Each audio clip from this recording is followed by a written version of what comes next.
Welcome back. और ख़वातीन और हज़रात, इस वक्त हम बड़े इम्पॉर्टेंट टॉपिक पे डिस्कस करने जा रहे हैं। ख़वातीन ख़ास तौर पे हमारी जितनी दोस्तें बहनें हमें इस वक्त देख रही हैं, हमारी ज़िंदगी का एक बहुत इम्पॉर्टेंट टाइम होता है जब हम उम्मीद से होते हैं या अल्लाह ताला हमें औलाद से नवाज रहे होते हैं। सो ये जो प्रेगनेंसी का टाइम है उसमें बहुत सी कन्फ्यूजन्स भी होती हैं। फ़र्स्ट टाइम मदर्स जो हैं उनको ज़्यादा होती हैं, लेकिन हर pregnancy is different. every time you have different questions and you are in a different state maybe. So उसमें आपकी बहुत सारी बातें हैं। फिर हमारे यहाँ जिस तरह एक ख़ानदानी निज़ाम है, जिस तरह सबकी सोच है, जिस तरह एक तरीक़ाकार हमें लगता है कि अगर किसी बच्चे ने दुनिया में आना है तो सभी उसकी रिस्पॉन्सिबिलिटी ले लेते हैं और उन जगहों पर भी ले लेते हैं जहाँ हमें जाने की ज़रूरत नहीं है, जहाँ माँ बाप, बच्चे के होने वाले माँ बाप वो खुद डिसाइड कर सकते हैं। उस पॉइंट से लेकर नफ्सियाती सवालात हैं, सेहत के सवालात हैं, माहौल के सवालात हैं, ख़ानदानी सवालात हैं। कोई भी चीज़ जो आपको बॉदर करती है या जो आप समझते हैं कि आप उसके बारे में जानना चाहते हैं, आप ज़रूर उसके लिए कॉल कीजिए। लेकिन मेरी आपसे गुजारिश होगी कि आप जब कॉल करें तो हमें ये ना बताएं कि क्या होना चाहिए, क्योंकि ये बताने के लिए डॉक्टर्स हमारे साथ मौजूद हैं। हमें ये बताएं, आप सिर्फ हमसे सवाल करें, जो आपका सवाल है वो आप कीजिए ताकि उसका जवाब डॉक्टर्स दे सकें। हमारे साथ डॉक्टर राहत बशीर मौजूद है, हमारी गायनेकोलॉजिस्ट। अस्सलाम वालेकुम। हमारे साथ डॉक्टर फलक मौजूद हैं। अस्सलाम वालेकुम। और हमारे साथ डॉक्टर महविश ज़फ़र मौजूद हैं। अस्सलाम वालेकुम। और तीनों गायनेकोलॉजिस्ट हैं। मुझे तो लग रहा है आज ओपीडी हो रही है। तीनों के पास ऑब्वियसली अपना अपना एक्सपीरियंस और बहुत सारी इंफॉर्मेशन और नॉलेज है। हम बात शुरू करते हैं ओपीडी से। जब हमारे यहाँ ये खुशखबरी आती है और हम डॉक्टर्स के पास जाना शुरू करते हैं, तो पहले तो मैं आप लोगों से जानना चाहूँगी, आपसे शुरू करते हैं डॉक्टर राहत, कि किस तरह की क्वेश्चंस या प्रॉब्लम्स लेकर जब पहले दूसरे वक्त में लोग आते हैं तो क्या मेजर उनके कंसर्न्स होते हैं? एक्चुअली जो हमारे पास प्राइमरीज आ रही होती हैं, जिनका फर्स्ट बेबी होता है, उनके थोड़े से डिफरेंट होते हैं रादर देन उनके जो पहले कंसीव कर चुके होते हैं। इसमें ये होता है कि पहले तो उनको ये क्लियर ही नहीं होता इधर दे आर प्रेग्नेंट और नॉट, ठीक है। फिर उसको कंफर्मेशन ऑफ प्रेगनेंसी के लिए हम या तो यूरिन प्रेगनेंसी टेस्ट देते हैं या फिर सीरम बीटा एचसीजी करवाते हैं। जब कॉन्सेप्ट उनका क्लियर हो जाता है कि जी दे आर प्रेग्नेंट, तो फिर उनके पास एक लिस्ट आ जाती है क्वेश्चंस की, मैं क्या खा सकती हूँ, मैं वज़न उठा सकती हूँ, मैं मेडिसिन कौन सी ले सकती हूँ, मुझे बुखार, हाँ मैं सीढ़ियाँ चढ़ सकती हूँ। आप मेरे हस्बैंड से कह दें, मेरी नंद को बता दें कि मैं कंप्लीट बेड रेस्ट करूँ, मुझे खुराक में ये चीज़ देनी चाहिए। मतलब वो जो बहुत सारी उनकी कन्फ्यूजन्स जो होती है ना, वो फ्रॉम द डे वन जब कंफर्मेशन ऑफ प्रेगनेंसी होता है तब से स्टार्ट हो जाता है। फिर उनको इस चीज़ पे काउंसिल करना कि आपको एंटीनेटल विजिट करने हैं। अच्छा, एंटीनेटल विजिट से पहले डॉक्टर साहिबा, क्या सीढ़ियाँ चढ़ना मना है? नहीं। क्या हर किसी को जो जिसके पास ये खुशखबरी आए वो बेड रेस्ट करे? नहीं, बिल्कुल भी नहीं। देखिए, अल्लाह पाक ने जो खातून का वूम्ब है ना, जो उसका बच्चेदानी जिसे हम कहते हैं, वो इतनी सेफ़ एंड सिक्योर बनाई है, वो आपके अपने पर्सनल घर से भी ज़्यादा सेफ़ है। उसको तो बॉडी के मतलब फ्लूइड्स भी बगैर परमिशन के क्रॉस नहीं कर सकते हैं। मतलब एक बैरियर है ना, प्लेसेंटल बैरियर है। तो आप क्या सोचती हैं कि स्टेयर्स चढ़ने से, या देयर आर सर्टेन कंडीशंस जिन कंडीशंस पे हम मना करते हैं कि आपको स्टेयर्स नहीं चढ़नी या आपको बेड रेस्ट करना है, अदरवाइज ये नॉर्मल है और आप नॉर्मल तरीके से जो खाते हैं, जो करना चाहते हैं। और ये वाली जो एक मिथ है, इसका भी बता दीजिए, फिर मैं आपकी तरफ आती हूँ। अंडा नहीं खा सकते, कॉफ़ी नहीं पी सकते, ये गर्म है, ये ठंडा है, ये नहीं खा सकते, यूँ नहीं कर सकते, ये एक गलत कॉन्सेप्ट है। आपको सब कुछ खाना है। आपके बेबी को अंडा कोई गर्म नहीं है, आप खा सकते हैं रोजाना। एक बेबी जब आपकी टमी में होता है तो वो आपकी 5 ईयर की डाइट लेकर जाता है।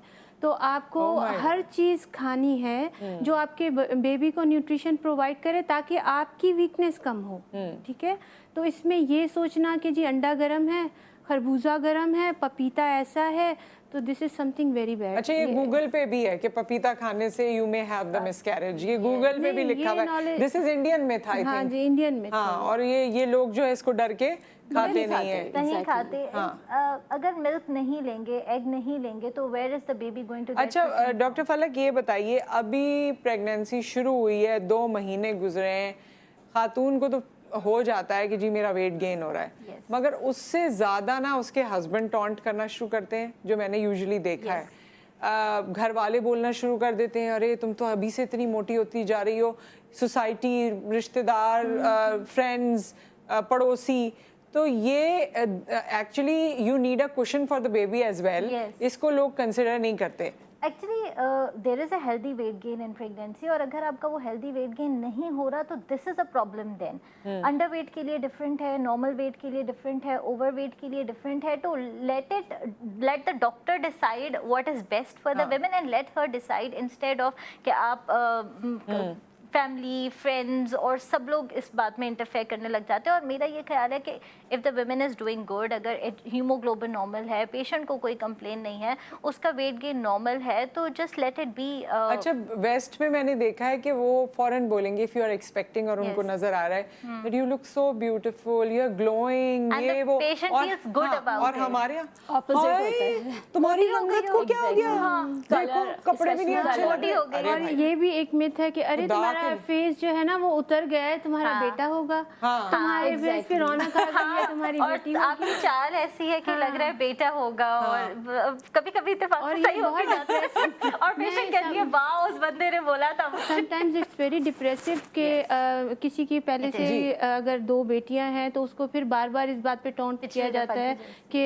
अभी भी तुम्हारी वही कंडीशन है, अभी अच्छा, भी और तुम्हारे पहले साथ से ही ऐसा पेशेंट होना। डिप्रेशन में एक आ जाए। अच्छा डॉक्टर साहिबा, आपने ये देखा होगा डॉक्टर महविश, आपके पास जब लोग आते हैं तो वो इस डिप्रेशन में भी आते हैं, ये प्रेशर भी तो होता है उन पे, बिल्कुल। और इसका बच्चे पे और सेहत पे क्या असर पड़ता है? मतलब पेशेंट अगर पूरी प्रेगनेंसी डिप्रेशन में गुजारेगी तो डेफिनेटली ना वो सही से खा पाएगी, ना वो सही से सो पाएगी। जब उसको न्यूट्रिशन नहीं मिलेगी तो बेबी को भी न्यूट्रिशन नहीं मिलेगी, बेबी ग्रोथ रिस्ट्रिक्टेड होगा, प्रेगनेंसी कॉम्प्लिकेट होगी, कॉम्प्लिकेशंस बढ़ती चली जाएंगी। और डिप्रेशन इटसेल्फ मतलब ड्यूरिंग प्रेगनेंसी और आफ्टर डिलीवरी तो postpartum blues and postpartum depression, वो पेशेंट ज़्यादा प्रोन होगी, ज़्यादा रिस्क पे होगी। जो वो अपनी पूरी प्रेगनेंसी, जो पूरा इंटीनेटल पीरियड उसने उस डिप्रेशन में गुजारा होगा, वो आफ्टर डिलीवरी पोस्टपार्टम डिप्रेशन या पोस्टपार्टम साइकोसिस, इस तरह की जो कंडीशन है जो कि एक सीरियस कंडीशंस हैं, उसमें जाने चली के लिए- जाएगी। अच्छा, एंटीनेटल विजिट्स की बात करते हैं। ये जो डॉक्टर के पास आपने हर माह जाना है या हर वीक जाना है, जैसे जैसे वो आपको बताते हैं, इनको एंटीनेटल विजिट्स कहते हैं। तो डॉक्टर के पास जब आप जा रहे होते हैं प्रेगनेंसी में, हमारे यहाँ किस किस्म का रवैया है, कौन आता है खातून के साथ ज्यादातर, जो आप लोगों ने देखा है? डॉक्टर महविश, आपसे ही शुरू करते हैं, ज़्यादातर- और क्या उसमें प्रॉब्लम आपको नजर आती है कि ये एक प्रॉब्लम है जो सॉल्व होनी चाहिए? एक्चुअली पेशेंट जब आती है तो यूजुअली अपनी मदर इन लॉ या सिस्टर इन लॉ कुछ होती हैं जो अपनी मदर या अपनी भाभी या इनके साथ आ जाती हैं। बहुत कम पेशेंट्स होती हैं जो हस्बैंड के साथ आती हैं, पहली चीज़ ये। और अगर फीमेल अटेंडेंट उनके साथ कोई आ भी जाती हैं तो वो कोशिश करती हैं कि वो पेशेंट को ना बोलने दें, और वो उसकी सारी कंडीशन, उसकी सारी प्रॉब्लम्स खुद डॉक्टर से डिस्कस करेंगी, इसको क्या खाना है, इसको क्या करना है। क्यों नहीं बोलने देते? क्योंकि वो छोटी है, उसे नहीं पता। वो उसको नहीं पता एग्जैक्टली। वो कुछ बड़ों को बताना भी पता है। चाहेगी तो वो अच्छा। बताएगी नहीं इसको ऐसे हो रहा है, इसको वो हम बोलते हैं कि प्लीज़ आप उनको बोलने दें, वो अपनी कंडीशन ज़्यादा बेहतर तौर पे एक्सप्लेन कर पाएगी। लेकिन यही होता है, या उसको कुछ हम बोलेंगे, जैसे फ़र्ज़ करें सप्लीमेंट्स की बात है, तो हमने बोल दिया कि तुम्हें सप्लीमेंट्स लेने हैं, तुम्हें एनेमिक हो, तुम्हें आयरन की टैबलेट्स या आयरन की ड्रिप्स की ज़रूरत है, तो वो फिर उनको ये कहा जाता है कि नहीं, ये तो तुम्हारे लिए बिल्कुल भी सही नहीं है, तुम्हारा हाँ, कलर इससे डार्क हो तुम्हारे जाएगा, इस तरह बच्चे के का myths। वेट गेन हो जाएगा नहीं, और वो बच्चा काला हो नॉर्मल डिलीवरी जाएगा, होगा।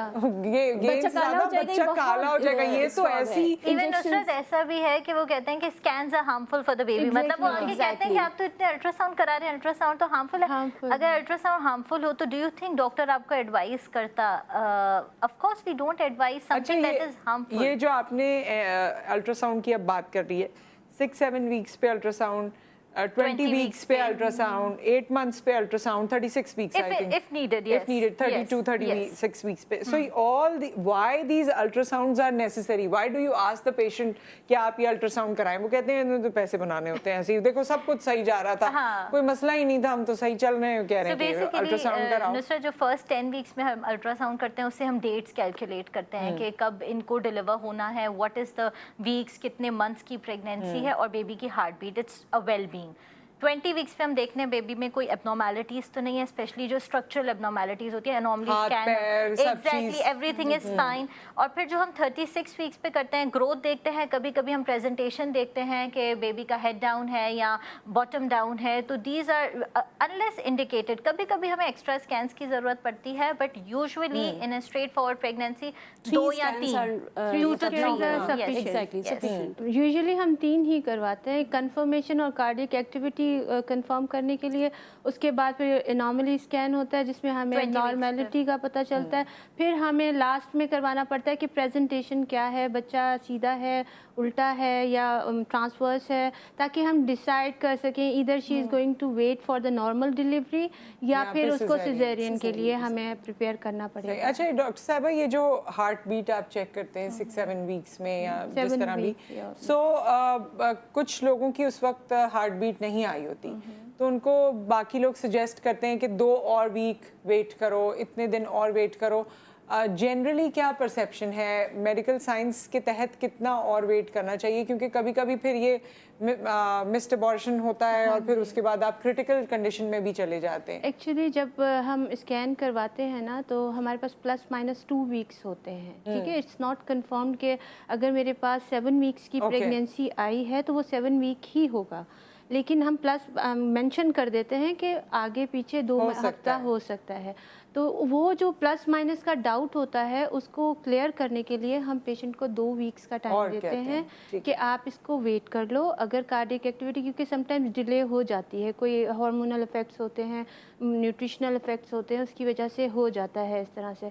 फिर जब वो 2 वीक के बाद आते हैं, और बहुत सारे प्रोग्रेसिव प्रेगनेंसी के साथ आते हैं हमारे पास, और कुछ ऐसे होते हैं जो मिस्ड अबॉर्शन में आ जाते हैं। सो यहाँ पर एक ब्रेक आ गया है, ब्रेक के बाद हमारी ये डिस्कशन कंटिन्यूड है। आपका कोई सवाल है या कोई आप बीती है तो आप बता सकते हैं, जिससे बाकी लोगों को नॉलेज मिल सके और वो उससे बच सकें after the break.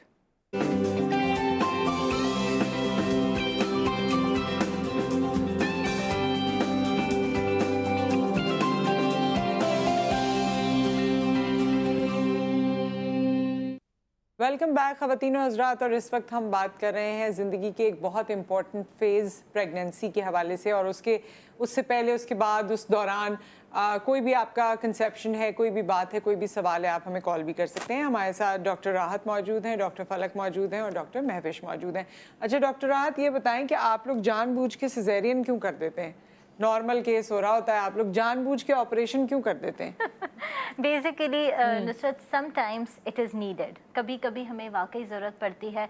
For suppose अगर किसी का लेबर प्रोग्रेस नहीं करता, कभी कभी है कि बेबी पे कंसर्न्स होते हैं, हमारे पास मशीन्स होती हैं जिसे हम CTG कहते हैं, to see if the baby is doing well और नॉट। कभी कभी ये है कि लाइकर ग्रीन हो जाता है, मतलब जो फ्लूइड होता है बेबी के अराउंड। तो these are the common reasons जिसकी वजह से लास्ट मिनट पे we may need a caesarean.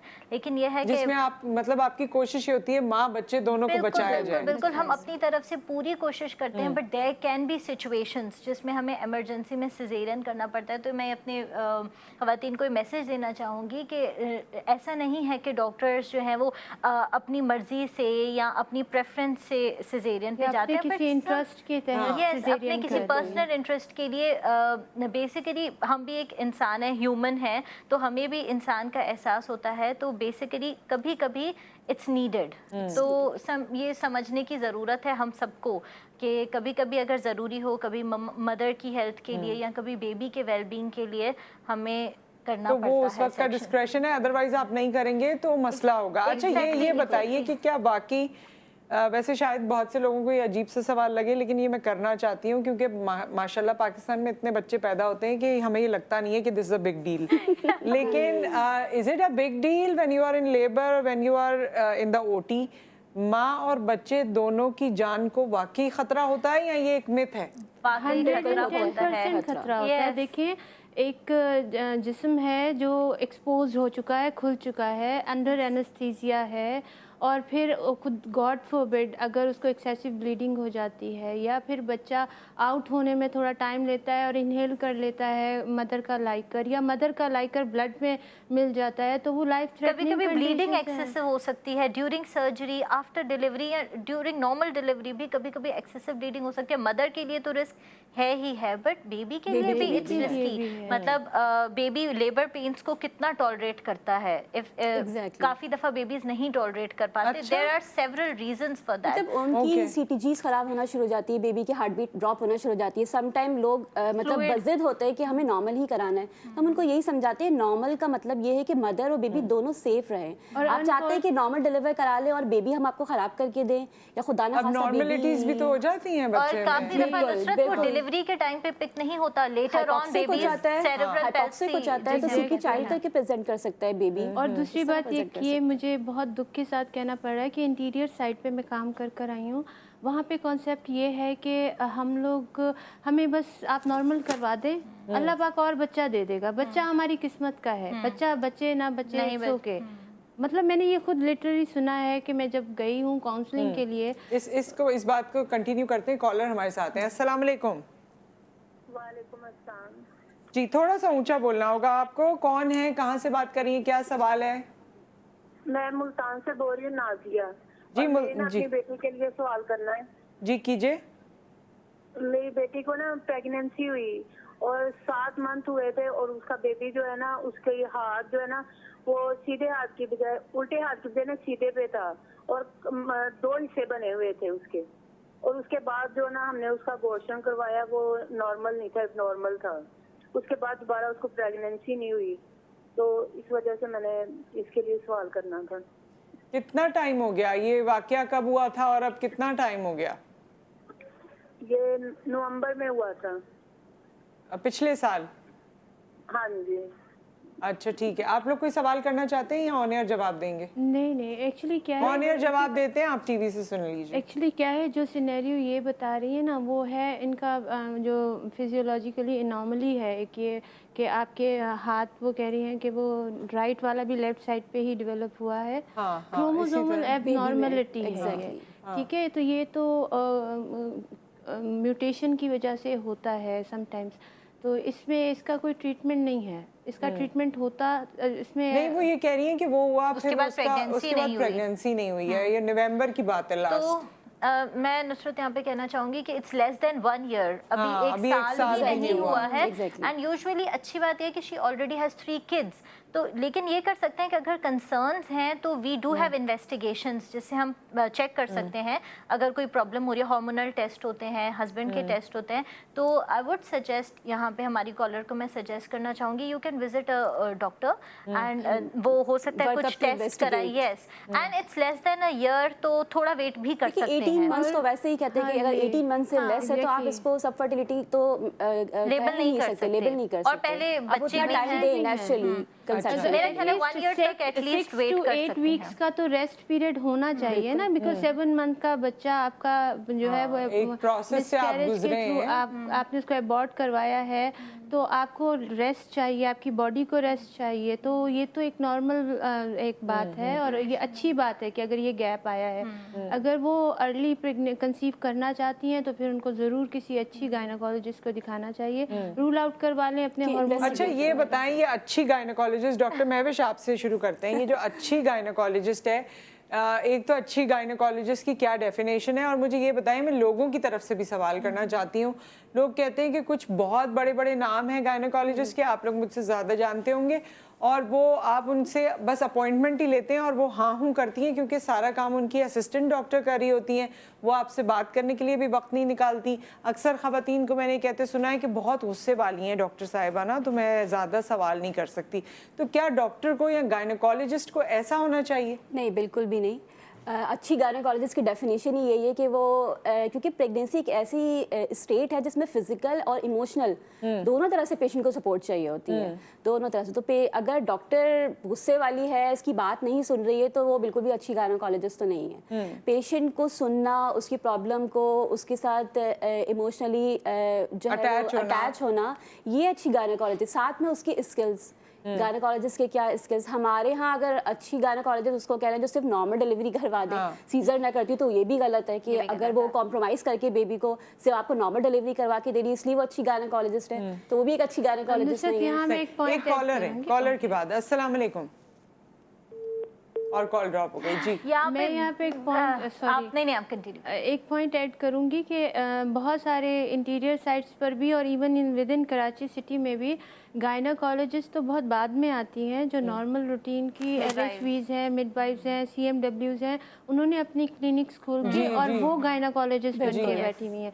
तो जो वर्ड मैंने यूज़ किया अच्छी गायनाकोलॉजिस्ट से मुराद ये है कि well educated, well qualified doctor. मैं एक चीज़ नुसरत यहाँ पे ऐड करना चाहूँगी कि दो चीज़ें हैं, गायनाकोलॉजिस्ट या ऑब्स्टेट्रिशियन के साइड से भी पेशेंट को सुनना बहुत ज़रूरी है, और कभी कभी पेशेंट को भी हमारी बात सुननी चाहिए। Sometimes they don't just listen, वो नहीं सुनते, और जो हम उनको एडवाइस दे रहे होते हैं वो क्लियरली उसको फॉलो नहीं करते, और लोगों की बातें गूगल यहाँ वहाँ की। तो यहाँ पे दो चीज़ें हैं, आई वुड एक्सपेक्ट कि मेरी पेशेंट मेरी बात सुने और मुझ पे ट्रस्ट करे। मैं कभी उसको कोई हार्मफुल चीज़ एडवाइस नहीं करूँगी, मैं उसको सुनूँ, वो मुझे सुने। So this is two sided ना, उनकी तरफ की रैपो हो। एग्जैक्टली, ये हमारा दोनों तरफ से होगा, सिर्फ मेरी साइड से नहीं कि मैं उनकी बात सुनूं और वो मेरी कोई बात ना सुने। तो ये दोनों तरफ से अगर होगा तो आपकी गायनेकोलॉजिस्ट बहुत अच्छी होंगी और आप भी एक अच्छे पेशेंट होंगे। एक्चुअली गायनेकोलॉजिकल इमरजेंसीज बहुत होती हैं। अगर एक गायनेकोलॉजिस्ट आपकी एक पेशेंट में OT में सीजर कर रही है और वो पेशेंट ब्लीड कर रही है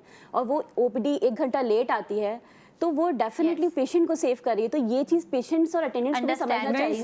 समझते वो पेशेंस नहीं होता है, वो छोड़ के तो नहीं आएगी उसको। अगर उसकी जगह आपका पेशेंट होता, वो ब्लीड कर रहा था और आपकी गायनेकोलॉजिस्ट उसको छोड़ के OPD करने चली जाती, तो क्या आपको लगता है बड़ी मुश्किल लाइफ है आप लोगों की भी। कॉलर हमारे साथ हैं, अस्सलाम वालेकुम।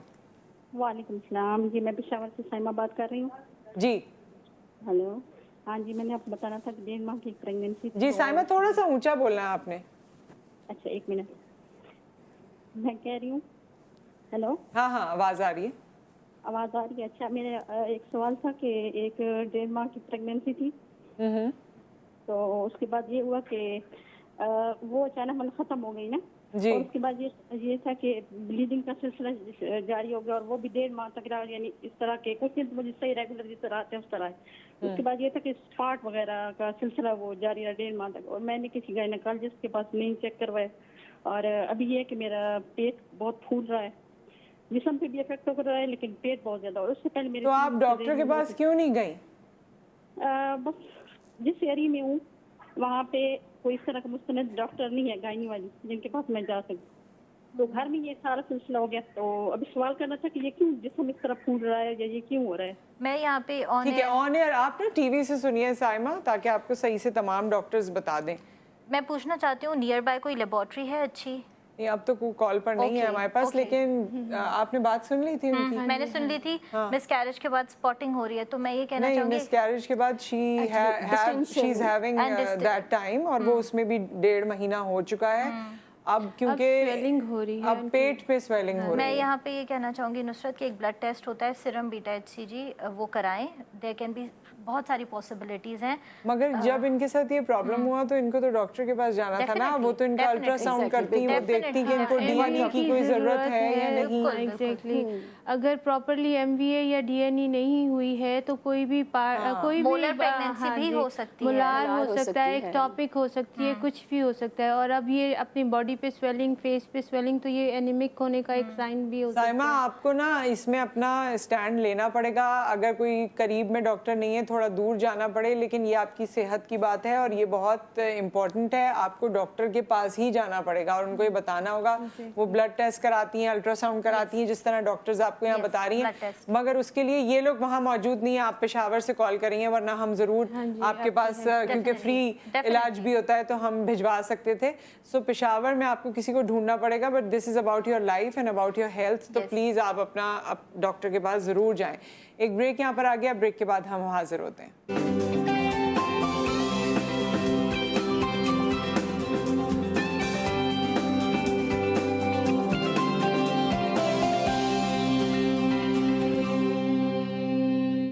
Welcome back. और ये जितनी भी हम डिस्कशन कर रहे हैं प्रेगनेंसी के हवाले से और इस पूरे पीरियड के हवाले से, इसमें डॉक्टर के पास जाना ज़रूरी है। ब्रेक में भी कुछ कॉल्स आई और ब्रेक से पहले भी पेशावर में से जो कॉलर थी साइमा, उनको मैं बताना चाह रही हूँ, जहाँ पे भी हैं CMH पेशावर में आप जाएं, वहाँ अच्छी गायनाकोलॉजिस्ट हैं, वहाँ आपका प्रॉपर ट्रीटमेंट हो सकेगा। तो ये मत समझें कि आप किसी ऐसे एरिया में बैठी हुई हैं जहाँ कोई हॉस्पिटल ही नहीं है, तो एटलीस्ट आपके पास आर्मी का हॉस्पिटल है, आप आराम से आई वहाँ थिंक ये जा किसी सकते हैं। अंदरून इलाके में है, कहीं लेकिन पे भी वहां हो, तक वहाँ आपको तक जाना पड़ेगा। आपको जाना पड़ेगा, क्योंकि अगर अपनी जान प्यारी है तो आपको ज़रूर जाना पड़ेगा। अच्छा, अब आप लोग इस एक और चीज़ बहुत इंपॉर्टेंट है, और क्योंकि टाइम कम है, एक नई चीज़ आ गई है कि जी प्रेगनेंसी डिलीवरी हुई और उसके बाद जो है ना लड़की बहुत स्ट्रेस में आ गई या डिप्रेशन में आ गई, घर वाले कहते हैं रोना धोना कर दिया, मूड ख़राब है, लड़ाई कर रही है या अपसेट है, फिर उसको सब सुनाना शुरू कर देते हैं कि तुम में तो अल्लाह ताला ने इतनी रहमत या नेमत दी है और तुम इस तरह से नाशुक्री कर रही हो, रो रही हो, और कोई पहली दफ़ा थोड़ी बच्चे हुए हैं, दुनिया में बच्चे होते रहते हैं। सो ये क्या है, ये डिप्रेशन है, ये क्या कंडीशन क्या है हाँ, मैंने यूं शुरू करते हैं डॉक्टर साहब, इधर से आते हैं जी। मैं बताना चाहूँगी कि दिस इज़ अ प्रॉब्लम, इसे हम कहते हैं पोस्टपार्टम ब्लूज़। ऐसा नहीं है कि वो नखरे कर रही है या वो एक्टिंग कर रही है। प्लीज़ अंडरस्टैंड, एक नई मदर को ज़रूरत होती है ना सिर्फ हस्बैंड की सपोर्ट की, पर फैमिली की सपोर्ट की, mother in law, sister in law, सबकी सपोर्ट की, बट स्पेशली पर्टिकुलरली हस्बैंड की सपोर्ट की बहुत ज़रूरत होती है। और ये बहुत शॉर्ट लिव्ड होता है, फर्स्ट 10 डेज़ में से हम कहते हैं पोस्टपार्टम ब्लूज़, और इसकी कोई एज सच ट्रीटमेंट नहीं होती बिसाइड सपोर्टिव केयर। अगर एक औरत को अच्छी सपोर्टिव केयर मिले, बेबी के लिए हेल्प मिले, उसको सुलाना, उसकी नींद पूरी होना बहुत ज़रूरी है। 10-15 दिन में ये सेटल हो जाता है। This is a simple thing जिसे हम कहते हैं पोस्टपार्टम ब्लूज। अगर इसको ट्रीट नहीं किया जाए तो ये पोस्टपार्टम डिप्रेशन में चेंज हो जाता है, जो कि लंबा चलता है, 6 हफ्ते 6 महीने तक चल सकता है। And then the women will need treatment, फिर उनको मेडिसिन की भी ज़रूरत पड़ेगी, साइकेट्रिस्ट की भी। तो अगर हम उसको जल्दी से उसको समझें, उसको सपोर्ट करें, उसको हेल्प करें, तो हम इसको ट्रीट कर सकते हैं। अच्छा डॉक्टर महविश, हम जिस तरह कह देते हैं हमारे यहाँ 1.25 महीने का बड़ा कॉन्सेप्ट है, और डिलीवरी के बाद हम कहते हैं उसमें ये नहीं खाना, वो नहीं खाना, सख्त चीज़ नहीं खाना, तो गर्म चीज़ नहीं खाना, तो ठंडी चीज़ नहीं खाना, तो ये नहीं करना। सो बहुत सारे हॉस्पिटल्स जो हैं वो तो डिलीवरी के बाद आपको पूरी एक दावत पेश करते हैं, वहाँ तो बिरयानी भी होती है, कोल्ड ड्रिंक भी होती है, केक भी होता है, और वो कहते हैं ये खा लो। सो ये क्या है, कुछ करना है एहतियात या नहीं? बिल्कुल ये मिथ्स हैं, सारी मिथ्स हैं। सब कुछ खा सकती हैं, दूध भी ले सकती हैं, अंडा भी ले चावल सकती खाएंगी हैं, तो पेट निकल जाएगा, ऐसा कुछ है? कुछ भी ऐसा नहीं है। पानी नहीं मीट पीने भी, देते हैं इवन patient को। पानी नहीं गोश्त पीने नहीं देते। खाने देते कि इससे भी टाँके खराब हो जाएंगी, दूध नहीं पीने देते इससे खराब हो जाएंगे। नहाने सब कुछ नहीं खाना देते। है अपने ये तो खाना मैं- तो एक अलग बात है, नहाने नहीं देते। आई डोंट नो, ये बहुत प्रिवेलेंट है। लोग कहते हैं नहाओ, नहा लिया। लेकिन आप समझा के भेजें पेशेंट्स को, तो घर जाके वो कोई उनको कहता है और वो नहीं बिल्कुल, नहाते। फिर वो उसकी बात ज़्यादा मानी जाती है, और डॉक्टर्स As ने जो compared to कहा, doctor. फिर जाहिर बात है कॉम्प्लिकेशंस इन्फेक्टेड वूंड के साथ प्रेजेंट हो रही होती हैं, वूंड हील प्रॉपर नहीं हो पा रहा होता, क्योंकि सफाई निस्फ ईमान है, और हर कंडीशन में और न्यूट्रिशन भी आपकी हीलिंग के लिए, चाहे आपकी नॉर्मल डिलीवरी हो, चाहे आपका सिजेरियन हो, आपकी बॉडी को हीलिंग के लिए न्यूट्रिशन चाहिए। दूध and अंडा is protein and nutrition protein। हर चावल, दूध, अंडा, अच्छी हेल्दी बहुत डाइट। सारी फैमिलीज में दूध तो बंद कर दिया जाता है, Yes. टांके खराब हो जाएंगे। Yes. फिर जी बड़े का गोश्त नहीं खाना है, ये हजम नहीं होगा, बच्चे को फीड में प्रॉब्लम करेगा, चने की दाल नहीं खानी, हाँ, मतलब अजीब उसके अजीब पेट में concept, दर्द उसके होगा। बच्चे के पेट में दर्द होगा। तो ये बहुत अजीब सी मिथ्स हैं जो हमारे बड़े बूढ़ों ने बनाई हुई हैं। और मुझे सबसे ज़्यादा दुख इस बात का होता है कि जो फर्स्ट पोस्ट ऑफ डे होता है और हम एंड पे ब्रेक करते हैं पेशेंट का, तो हमें ये पेशेंट पानी मांग रही है, और सास या जो नंद है या मदर है, जो भी घर बड़ा है, ओके, पानी नहीं देना इसको, पेट निकल आएगा, निकल आएगा। पानी नहीं देना। अरे भाई आप पानी देंगे तो जो ड्रग्स वो ले रही है वो वॉश आउट भी तो करनी है इवन ना ब्रेस्ट उससे। फीडिंग के लिए हाइड्रेशन पानी बहुत बहुत जरूरी जरूरी है। है। अगर आप नहीं लोगे तो आप ब्रेस्ट फीड नहीं करवा पाओगे वो baby बाकी को। टोटके कर रहे होते हैं, बिल्कुल पानी exactly, नहीं। हाँ, मेडिसिन लिखवा लेंगे कि फीड नहीं आ रहा है, इसके लिए मेडिसिन लिख दें, बट हाइड्रेशन नहीं। तो ये तो पानी जो है वो बहुत जरूरी है, उससे कोई कुछ नहीं होता है। दूध, पानी, ये सारी चीजें आप नहीं लेंगे तो आप अपने बेबी को फीड नहीं करवा पाएंगे। मेडिसिन हर चीज का हर मतलब हल चीज़ नहीं का है। हल नहीं है। सही। So anything towards the last, एक वन लाइनर अगर आप लोग बोलना चाहें, सेगमेंट हमारा क्लोज हो रहा है। बस मेरी तरफ से तो यही है कि हर प्रेग्नेंट खातून को एंटीनेटल केयर की एटलीस्ट 3 विजिट्स की ज़रूरत है। वो ज़रूर होने चाहिए। 3 स्कैन्स की ज़रूरत है, वो भी होने चाहिए। ब्लड टेस्टिंग ज़रूर होनी चाहिए ताकि एनीमिक है या कोई और मसला है मदर के साथ, वो हमें एक्सक्लूड आउट कर सकें हम उसको। और हस्बैंड की सपोर्ट की बहुत ज़्यादा ज़रूरत है हर स्टेप पे। इधर एंटीनेटल विजिट है, चाहे उसका लेबर का प्रोसेस है, चाहे पोस्टमार्टम उसका period. It's very important, it's very important कि हस्बैंड ये मॉरल जो है ना स्ट्रेंथ होती है, स्ट्रेंथ होती है क्योंकि हमारे पास जब ये साइकोसिस का प्रॉब्लम आ रहा है, ब्लूज आ रहे हैं, ये पिंक्स आ रहे हैं, ये सारे इस वजह से हैं कि लोनलीनेस है। one liner yes I will mention 2 things. एक पेशेंट ने मुझसे टाइम पूछा बिल्कुल क्योंकि खत्म हो गया जी। डेंगू के पेशेंट्स में ब्रेस्ट फीडिंग इज सेफ, क्योंकि अक्सर पेशेंट्स पूछते आते हैं कि ब्रेस्ट फीडिंग मदर है क्या डेंगू में करा सकती है। दूसरा ये कि फ्लड इफेक्टिस के लिए हमारे हॉस्पिटल में, मुर्शिद हॉस्पिटल में फ्री ट्रीटमेंट अवेलेबल है। अगर आपको किसी ट्रीटमेंट की ज़रूरत है and you are among the flood affected और आप बहुत प्रॉब्लम में है तो आप मुर्शिद हॉस्पिटल में फ्री ट्रीटमेंट। जी डॉक्टर महविश, एक लाइन मेरी तरफ से ये है कि प्लीज़ अगर आप जब प्रेग्नेंट हो, कोई कॉम्प्लिकेशन हो, तो प्लीज़ गूगल करके मत आइए, क्योंकि फिर डॉक्टर्स के लिए आपका कॉन्सेप्ट क्लियर करना बड़ा ही मुश्किल हो जाता है। अगर आप हर चीज़ को गूगल से पढ़ के आए हुए होते हो तो आप एक अपने ही दिमाग में जो है ना फिक्स चीज़ करके ले आए होते हो कि इसका तो ये होना चाहिए, डॉक्टर ने ये कर दिया और ये गलत किया।